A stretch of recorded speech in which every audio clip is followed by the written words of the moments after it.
Бугюн на АТР. Сподіваюся, ви потрохи запам'ятовуєте це слово з 5 літер. Бугюн – це сьогодні. І це інформаційний вечір в студії Ірина Ромаліцька і я, Осман Пашаєв. І ми переходимо до обіцяної, анонсованої нами теми. Що робиться, що коїться з російськими банками? І головне, що від того вкладникам. Все нам обіцяє роз'яснити Сергій Фурса, наш гість, економіст, інвестбанкір. Перше питання про те, що до початку я вам поставив, чи правда ця інформація правдива, що частка російських банків в українській банківській системі останнім часом зросла з 20% до 40%? Ні, це неправда. Десь на грудень останній раз ми рахували, тому що коли ця цифра пройшла, ми вирішили підрахувати. Насправді на грудень 16% активів банківської системи входили до російських банків. Тобто вона стабільна, вона не міняється? Вона можливо, там плюс-мінус 1%, і коли Альфа купила Укрсос, напевно, якесь зростання відбулося. Але ніякого там крейзі зростання, такого, щоб вони там збільшили свою частку вдвічі, чи ще щось, ні. Просто коли виводились банки з ринку, то дійсно кожен банк в Україні свою частку збільшував. Тому що коли ви 90 банків вивели, то природньо, що їх місця, просто їх доля ринку перерозподілилася. Але 16% то цифра на грудень. Може, після цих пертурбацій з Приватбанком вона стала 17, наприклад.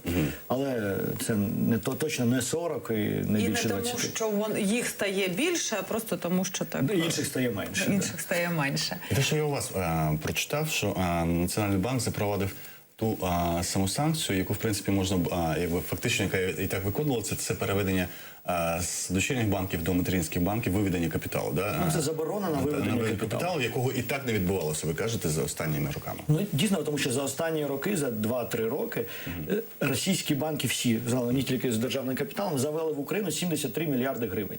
Це десь 2/3 від всіх прямих інвестицій, які були в Україні.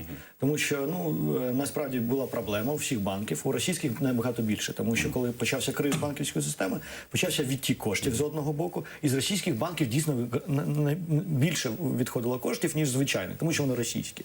А з іншого боку, кредити не поверталися. І неповернення кредитів там дається в тому ж Сбербанку 60% на село.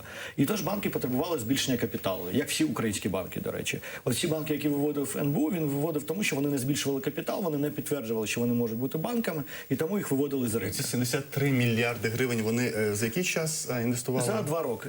За 2-3 роки. Вони просто вклали в капітал, щоб знов він став нульовий, принаймні. Щоб банки не закрилися.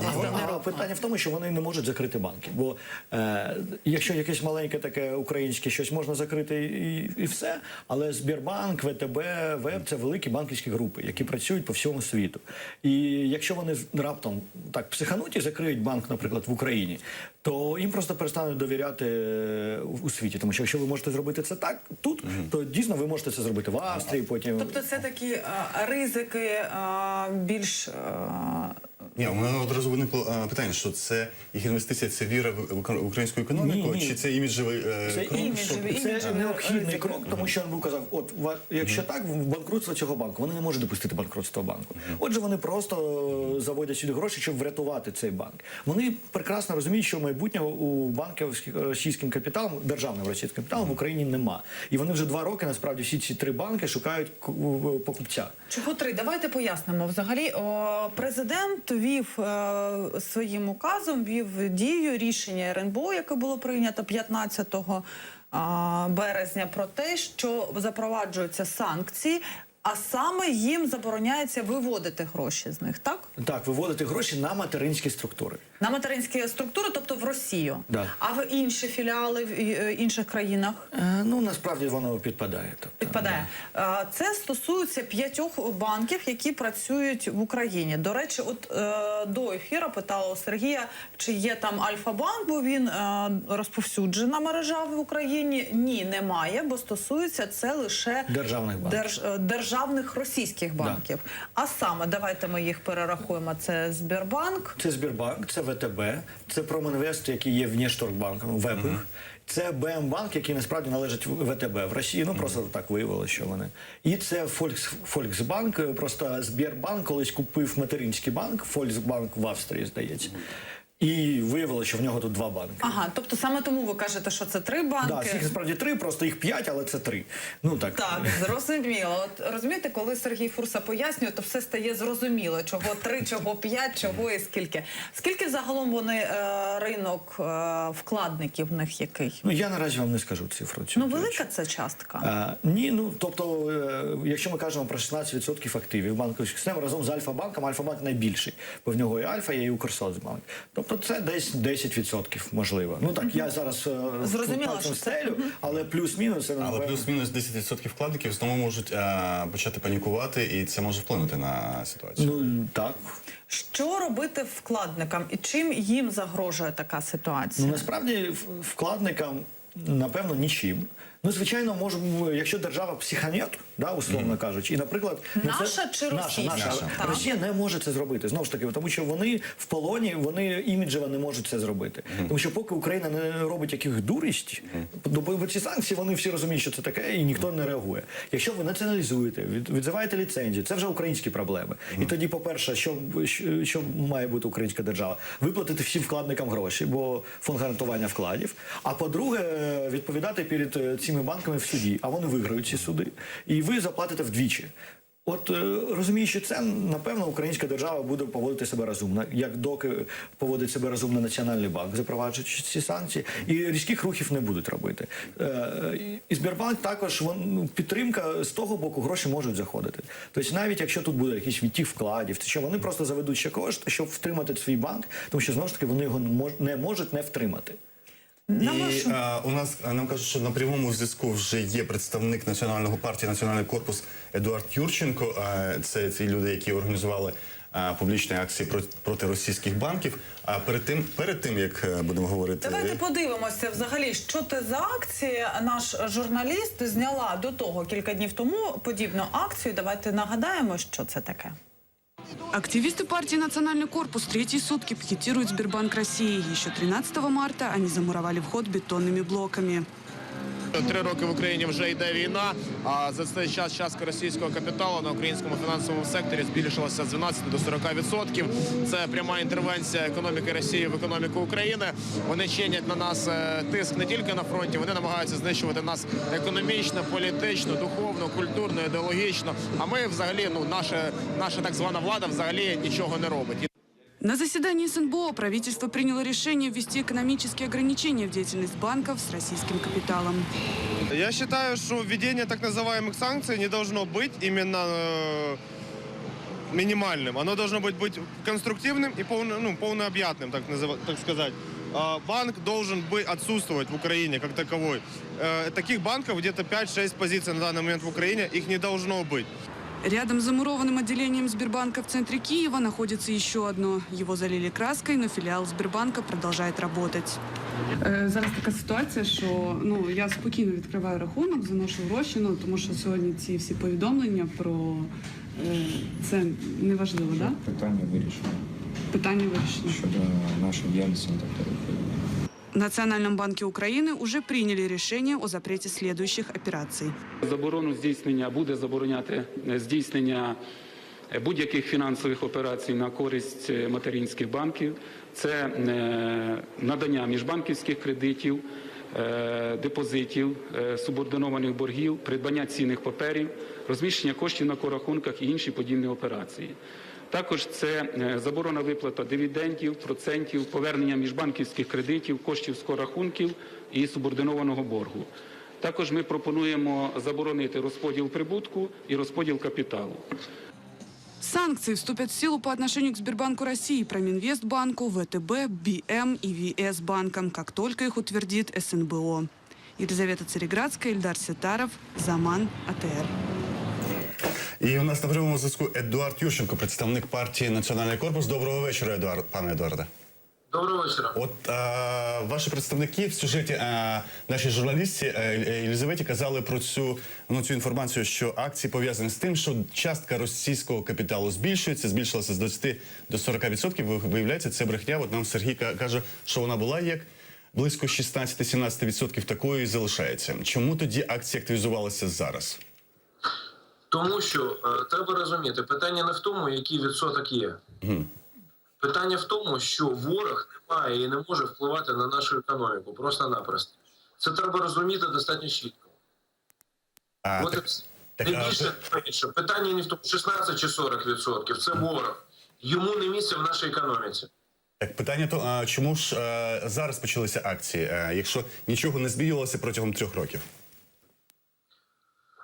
Тому що, ви розумієте, коли починається, наприклад, військова операція по тому, що женуть ворога з нашої землі, вона наступає в певний час, коли до цього підготувалися. Ми підготувалися, і ми ворога виженемо з нашої землі. Це все, що я можу сказати в цьому плані. Пане Едуарде, чи ці санкції, які запровадив Національний банк, вас влаштовують? Раніше чи пізніше. Питання в тому, що російським банкам не місце в економіці України. От і все. Все дуже просто. Конкретно йшла певна підготовка до цих акцій, воно зараз почалось, і повірте мені, ми не будемо зупинятися. Ці виразки на тілі нашої національної економіки будуть випалені залізом. А ще раз хочу поточнити те, що питав Осман. Чи те рішення РНБО, затверджене президентом, чи задовільняє вас, чи ви будете продовжувати свої акції? Яким чином ви це будете продовжувати, якщо так? Ну, я скажу так, що рішення РНБО, воно є в багатьох моментах компромісним. Там розмовляють про якісь націоналізовані підприємства, тому подібне. Це абсурд. Як можуть взагалі функціонувати українські підприємства на теренах ворога?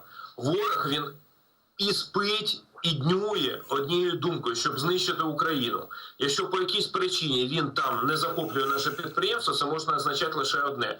Те, що це не зовсім українські підприємства, вони не зовсім працюють на нас, нашу перемогу і нашу економіку. Едуарде, ще раз я питаю про банки, які працюють тут. Зокрема, в економічній сфері. Я питаю про банки, які працюють тут. Ви будете продовжувати свої акції щодо банків з російським капіталом? Вони не підуть звідси, з нашої землі, тому що це ворог, тому що це інструмент ворога, який впливає на нашу державу, який є небезпекою для нашої держави, який наближає нас до краху, не дай Бог. А чи будете ви... ці виразки залишаться на національному тілі, ми будемо їх випалювати вогнем. А скажіть, будь ласка, звідки державі взяти гроші на виплати вкладникам, які держава буде виплатити українцям? Поділиться, в нього гроші є. А конструктивніша більш позиція є у вас? Конструктивніше. Можна конкретно сказати, скільки є грошей у Порошенка, у інших олігархів. Зрозуміло. Якщо люди взяли на себе відповідальність, якщо люди взяли на себе хрест за українську державність, це називається нести хрест. Очолювати в нашій українській традиції моральні і так далі. Очолювати державу, наприклад, той самий Порошенко.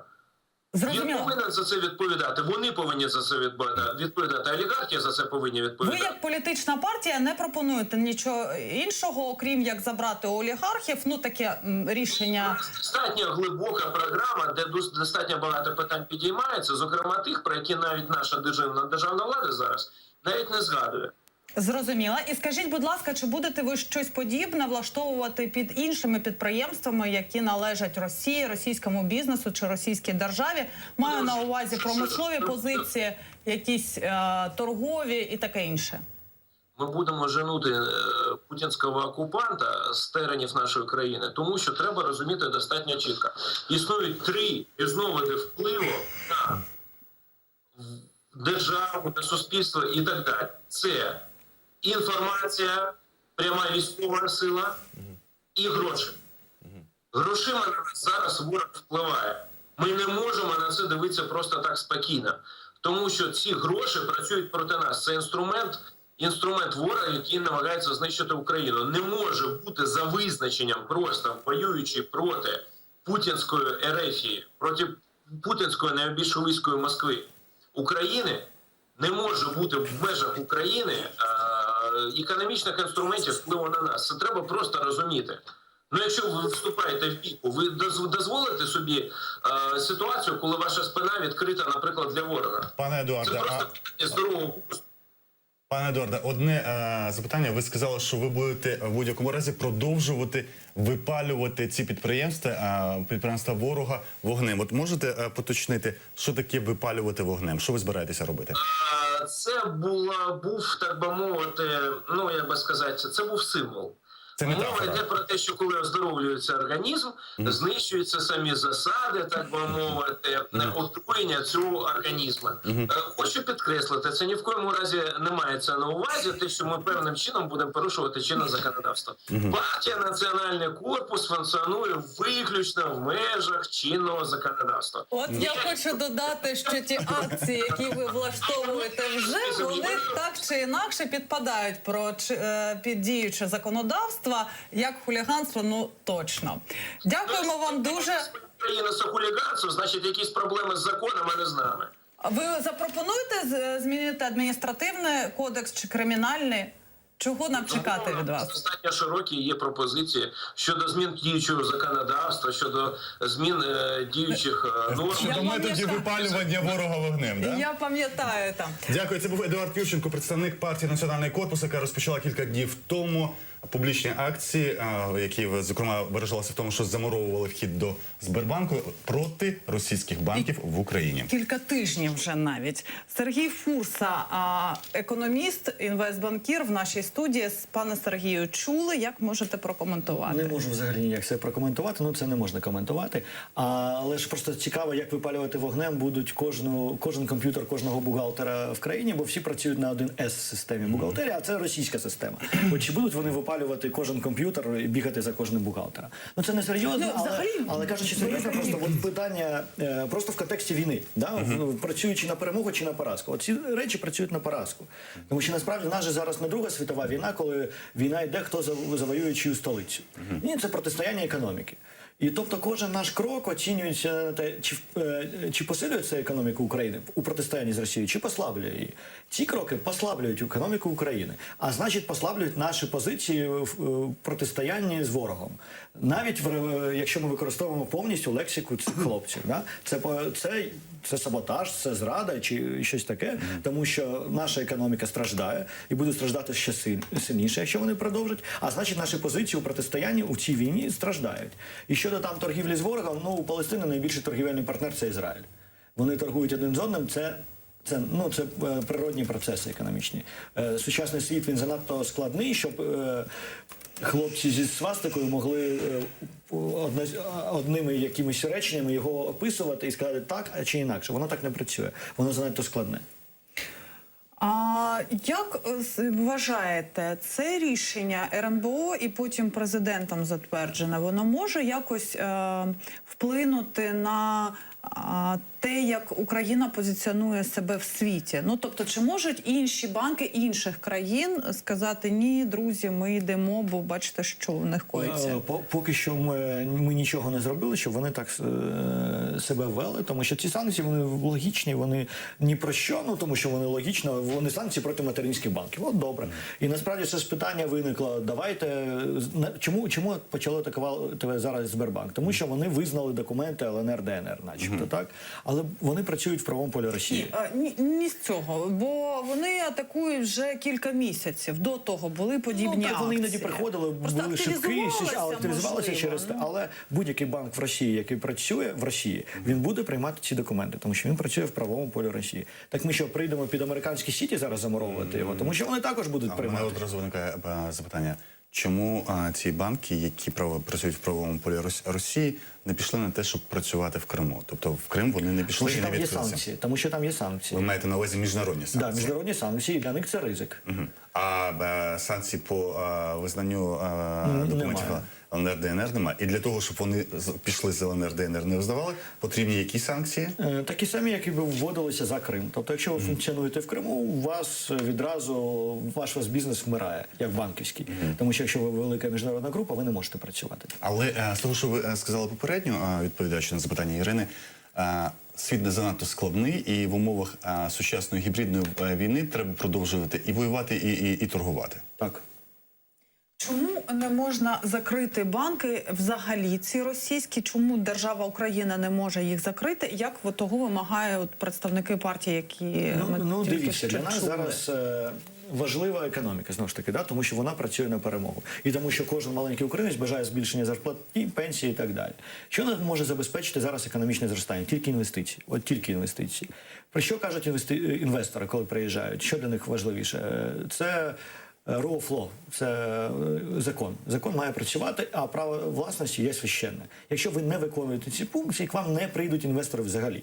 А якщо ви берете і просто по якимось політичним причинам забираєте банк, тобто порушуєте базові правила, по яким працюють інвестори у всьому світі, то ніхто до вас не прийде більше.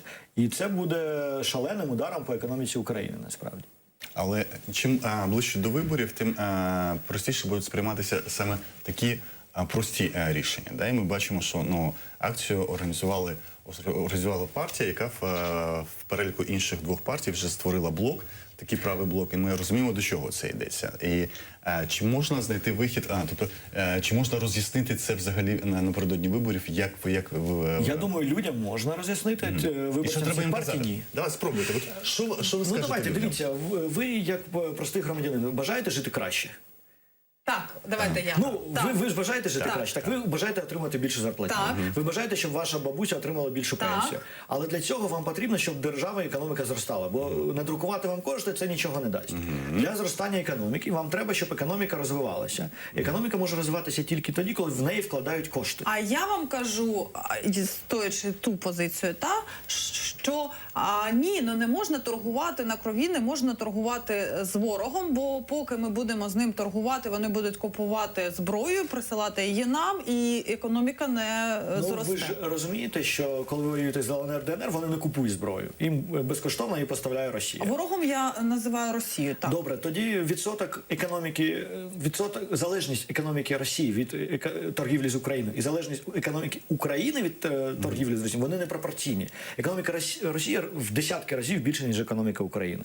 Отже, Сергію, інакше, а чого ж тоді Росія, розуміючи, що її інвестиції допомагають зростати економіці України і в майбутньому навіть виграти в цій війні, чому вона зацікавлена в наявності Перебили цих... наші рольові ігри.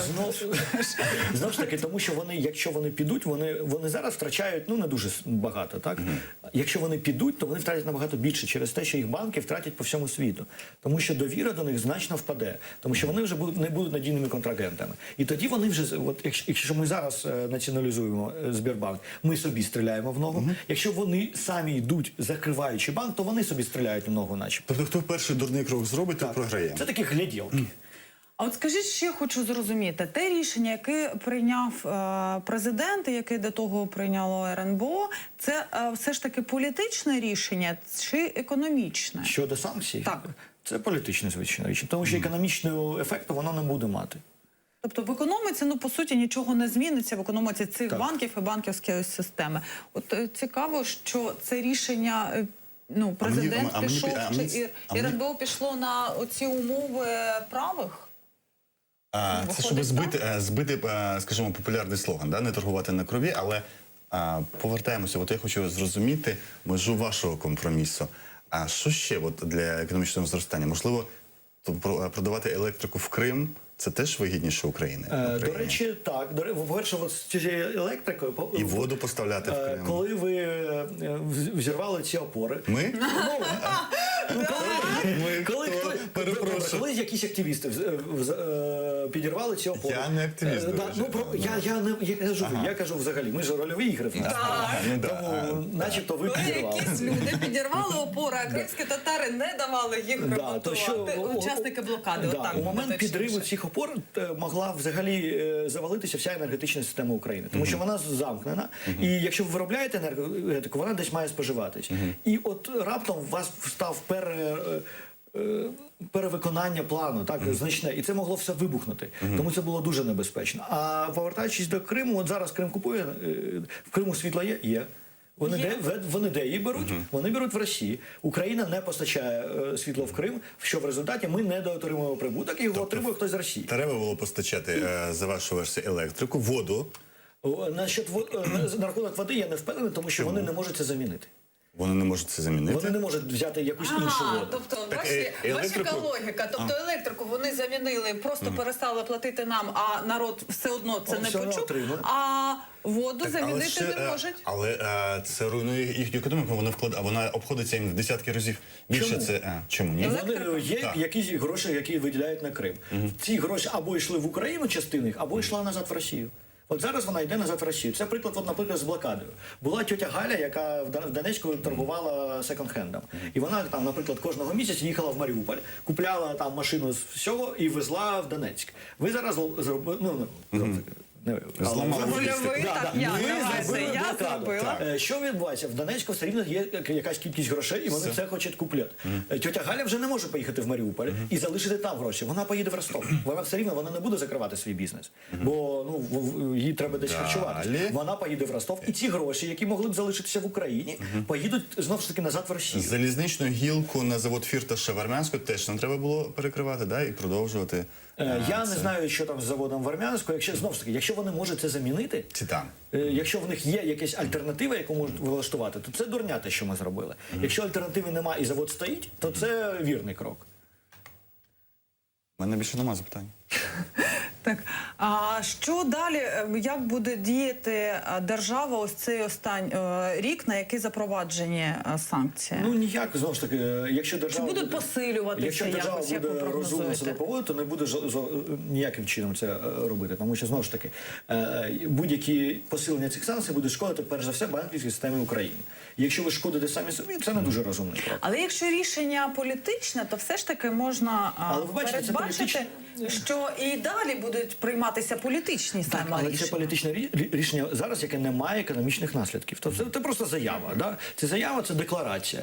Ми там, так, ми теж проти. А насправді просто ми повинні сидіти і чекати, коли вони знайдуть покупців. Там вони вже От тут цікавий момент. Ви казали, що 3 з 5 банків шукають собі покупців. Давайте нагадаємо, хто шукає. Ну, 3 великих. Так, насправді, якщо куплять там Сбербанк, то і Volkswagen, він там йде в нагрузкою. Тобто і Сбербанк, і Промінвестбанк, і ВТБ шукають покупців вже майже 2 роки. І таким кроком їх можна, наприклад, змусити до компромісної Ну так, якщо ви, дешевше. наприклад, є покупцем банку, і ви якийсь український олігарх, і ви бажаєте купити банк, але не хочете платити 100 мільйонів, наприклад, а бажаєте платити 10, то ви можете влаштувати таку акцію, і може це зменшить ціну на цей Хто банк. на ринку зацікавлений в купівлі мереж банківських? Може, от зараз ми подивимося, кому це вигідно, це політичне рішення, аби Ну, знизити. поки що це не виглядає як таке політичне рішення. Насправді це не виглядає як бажання збити ціну. Але таке можливо. Я не Ні, похідний в будь-якому збиває ціну. збиває так. Були чутки, що Ярославський хоче купити, і Тігіпко зараз активно працює на збільшення своєї банківської групи. Це щодо У українських Ярославського, до речі, наразі немає ж Нема, банковського. він продав BNP Paribas А у Укрсібанк. Тігіпко є. У Тігіпка є, але він маленький, а він звик для більших масштабів. Щодо Промінвестбанку, то там OTP банк називався угорський банк, як найбільший вирогідний покупець. Але вони там ведуть перемовини досить складні, тому що цей банк нікому насправді не потрібен. Він дуже нерозбірливо кредитував, коли заводили шалені гроші сюди. І тому там дірка величезна. Це угорський банк, я думаю. Ні, я маю Промінвест. Ні, у TP банк все добре. І просто зараз це може бути якась велика угода, частина якої буде купівля OTP тут Промінвестбанком. Тому що як бізнес воно не цікаво купляти, взагалі. Але якщо він отримує щось там, а тут отримує цей банк, то може вони домовляться. Сбербанк вже ввів, у відповідь, можна так сказати, так, обмеження для... Це не у відповідь. Вони просто розуміють, що зараз вони стикаються, напевно, з відтіком коштів. І їм треба це якось регулювати для того, щоб забагато коштів не забирали. І вони ввели... обмеження, просто щоб в них не забирали забагато коштів під панічними настроями. Тому що є емоційні рішення, є панічні рішення. І там розуміло, що там пройде тиждень-два, і це все заспокоїться. Але якщо в них зараз багато коштів буде забирати, вони будуть відчувати кризу ліквідності. І, до речі, вони підуть в Національний банк за рефінансуванням, Національний банк дасть їм рефінансування. Тому теж треба розуміти, що якщо ви зараз витягуєте гроші начебто з російських банків, на певний час перекредитуватися вони підуть все рівно в Національний банк, і Національний банк буде зобов'язаний як регулятор надати їм ці кошти. Зобов'язаний за законодавством? За логікою, він має слідкувати за стабільністю банківської системи. Поки не прийде якийсь національний корпус і не буде мітингувати і там, і казати... Вони погрожують Національному банку, вони мітингували вже там. І, до речі, вони там труну приносили до Гонтарєва. І я згадую, колись один олігарх купив на Володимирський будинок, а в нього були суборендатори. І він їх не міг ніяк виконати. В результаті він приніс туди труну, поставив труну, музику, і вони дуже швидко пішли. І якось це якась хто є це? аналогія. Це колишній власник Приватбанку. Тобто якась така аналогія присутня. Чи це та сама людина, чи раптом хтось просто позичив його ідеї, невідомо. Сергій Думаєте, що Фурса, Ігор- інвестбанкір, економіст, який нам пояснив, що позбуватися таким чином, яких хочуть Національний корпус російських банків, це дурня. Росія теж цього не робить, бо це вплине на рейтинг її банків в інших країнах світу. Тому хто перший зробить дурний крок, той і програє, так вважає Сергій Фурса, який впевнений, треба торгувати з ворогом, бо це війна гібридна. А це була програма «Бюгюн», інформаційний вечір на каналі АТР. Мене звати Ірина Ромалійська, мій колега Осман Пашаєв. Ми з вами зустрінемося вже в понеділок, знову в компанії зі мною і Оксаною Денисовою.